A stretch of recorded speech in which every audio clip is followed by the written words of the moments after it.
दोस्तों इस वीडियो में हम लोग सारे इंपॉर्टेंट एंशियंट राइटर्स को डिस्कस करेंगे। वर्जिल, ओविड, होमर, सभी राइटर्स को। 8 राइटर्स के बारे में इस वीडियो में मैं आपको बताऊंगा और उनके सारे इंपॉर्टेंट वर्क्स के बारे में बताऊंगा। चलिए शुरू करते हैं, मिलता हूँ इस वीडियो के एंड में। दोस्तों अगर आप एंशियंट लिटरेचर पढ़ रहे हो तो आपको 8 नाम जरूर याद रखने हैं। Aeschylus, Sophocles, Euripides, Socrates, Ovid, Pindar, Virgil और होमर। मैंने सोक्रेटिस जो एक फिलोसोफर थे उनको भी इस लिस्ट में रखा है। वो क्यों रखा है आगे पता चलेगा। सबसे पहले हम लोग ईस्किलस की बात करते हैं। कुछ चीज़ें आप इनके बारे में नोट कर लो। पहला तो ये ग्रीक ट्रेजेडियन थे जिनको फादर ऑफ ट्रेजेडी कहा जाता है। दूसरा, एरिस्टोटल ने इनके लिए कहा था कि इन्होंने अपने कैरेक्टर्स को एक्सपेंड कर दिया था ताकि उनके बीच में कन्फ्लिक्ट हो सके।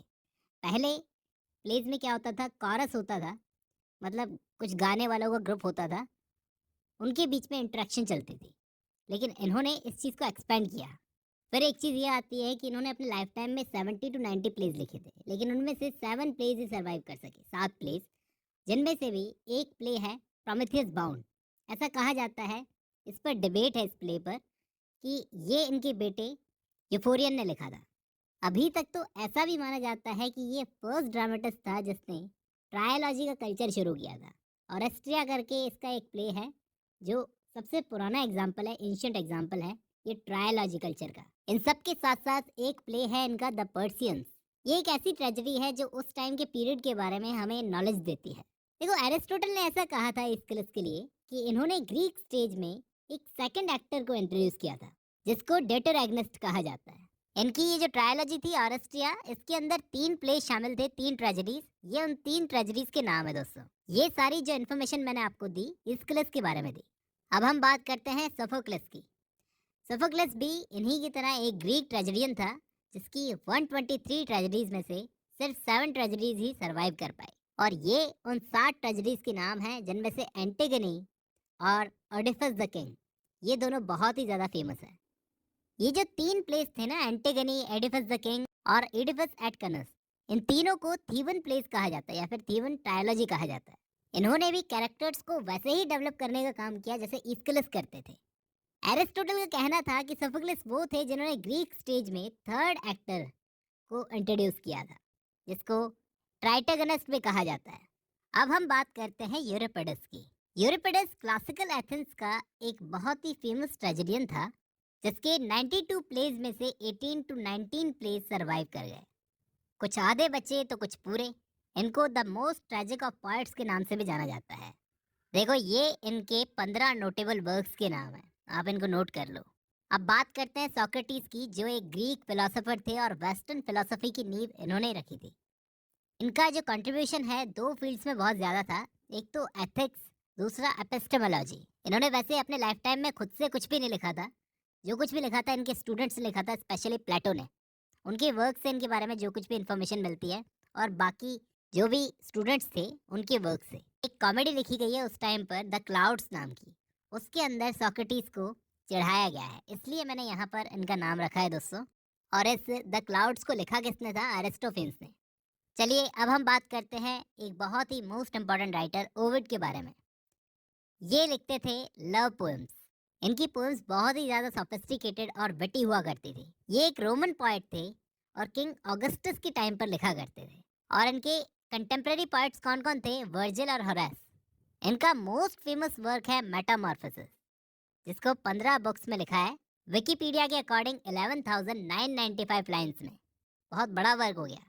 इसको एपिक बनाने के लिए बहुत सारे मिथ्स को इसमें शामिल किया है, इसलिए इसको क्लासिकल मैथोलॉजी का ग्रेट वर्क माना जाता है दोस्तों।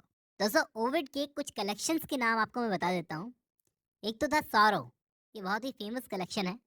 एक है लेटर्स फ्रॉम द ब्लैक सी। एक कलेक्शन था हीरोइन, जिसमें 21 पोएम्स शामिल थी। और एक लॉस्ट ट्रेजेडी भी इन्होंने लिखी है, मेडिया। देखो, इनको ऑगस्टस सीजर ने, जो उस वक्त का राजा था, बैनिश कर दिया था, मतलब बाहर निकाल दिया था, और बैनिशमेंट के दौरान इनकी डेथ हो गई थी। उस वक्त भी इन्होंने काफ़ी सारे वर्क्स लिखे थे। ये सॉरो और लेटर्स फ्रॉम द ब्लैक सी, ये दोनों ट्रेजेडीज जो थी ये इन्होंने एग्जाइल के टाइम पर ही लिखी थी। तो अगर आपको ओविड के बारे में नोट्स बनाने तो आपको मेटामॉर्फोसिस का नाम जरूर नोट कर लेना चाहिए, क्योंकि ये एक ऐसा वर्क था जिसमें 200 से ज़्यादा मैथोलॉजिकल स्टोरीज थी, जिन स्टोरीज से रेनेसा के राइटर्स ने बड़ी इंस्पिरेशन ली थी। नेक्स्ट हम आगे बढ़ते हैं, बात करते हैं पिंडार की। दोस्तों ये एक एंशिएंट ग्रीक लिरिक पोएट था थेबीस का। आपने पेंडेरिक ओड्स का नाम ज़रूर सुना होगा, तो वो यहीं से निकल कर आई है। इन्होंने ओड्स पर एक तरीके से विक्ट्री पा ली थी दोस्तों। 4 बुक्स में इनकी ओड्स लिखी हुई थी, ओलंपियन, पाइथियन और ये बाकी की 2 बुक्स का नाम है, मैं बोल नहीं पाऊँगा। पेंडेरिक ओड क्या होती है, मैं ओड वाली वीडियो में आपको बता चुका हूँ। इसको इर्रेगुलर ओड भी कहा जाता है और अब्राहम काउली ने इसको डेवलप किया था 17th सेंचुरी में। अब पेंडार के बारे में तो इतना ही है, आगे बढ़ते हैं। वर्जिल की बात करते हैं तो वर्जिल भी एक रोमन पोएट थे जो किंग ऑगस्टस के टाइम के ही पोएट थे। लैटिन लिटरेचर में इनके ये 3 वर्क्स हैं जो बहुत ज़्यादा फेमस हैं दोस्तों। और इन तीनों में से ये एनियड जो है, इसको एंशिएंट रोम का नेशनल एपिक कहा जाता है। इनका एक कलेक्शन है अपेंडिक्स वर्जिलियाना। देखो वर्जिल के वर्क ने आने वाले राइटर्स को बहुत इन्फ्लुएंस किया, खास तौर पर दाते, जिनकी डिवाइन कॉमेडी जो थी ना, इवन उस वर्क के अंदर तो वर्जिल खुद उतर कर आते हैं गाइड बनकर। देखो ये इतने सोशल नहीं थे, इस वजह से इनको एक निकनेम दिया गया था मेडन। अगर आप इनको पढ़ रहे हो तो आपको एक ही चीज़ ध्यान रखनी है, एनियड जो इनका बहुत ही फेमस वर्क है जिसको 9896 लाइन्स में लिखा गया है, वो भी डेक्टिलिक हेक्सामीटर में। अब लास्ट में हम लोग बात करेंगे सबसे फेमस, सबसे इम्पोर्टेंट राइटर होमर की, जिन्होंने इलियड और ओडिसी नाम की पोएम्स को लिखा है, बहुत ही फेमस। इनको प्लेटो ने अपने रिपब्लिक में ऐसे पोर्ट्रे किया है दोस्तों कि ये फर्स्ट टीचर थे ऑफ ट्रेजेडीज। इनके 2 नोटेबल वर्क्स हैं, ओडिसी और इलियड, दोनों को मैं पढ़ा चुका हूँ। इनके साथ साथ होमेरिक हिम्स, जो कि 33 अनोनिमस ग्रीक हिम्स थी और जिनको डेक्टिलिक हेक्सामीटर में लिखा गया है, वो भी इन्हीं का वर्क मानी जाती है। ये सारे राइटर्स और इनके इंपॉर्टेंट वर्क्स आपको पढ़ने होंगे, समझने होंगे, तब जाकर आपका एंशिएंट लिटरेचर कवर होगा दोस्तों। अब जब आपने ये वीडियो खत्म कर लिया तो मैं उम्मीद करता हूँ आपको समझ में आया होगा जो भी मैंने समझाया। दोस्तों नोट्स बनाने के लिए वीडियो काफ़ी हेल्पफुल रहेगी। आज की इस वीडियो में बस इतना ही, मिलता हूँ नेक्स्ट वीडियो में।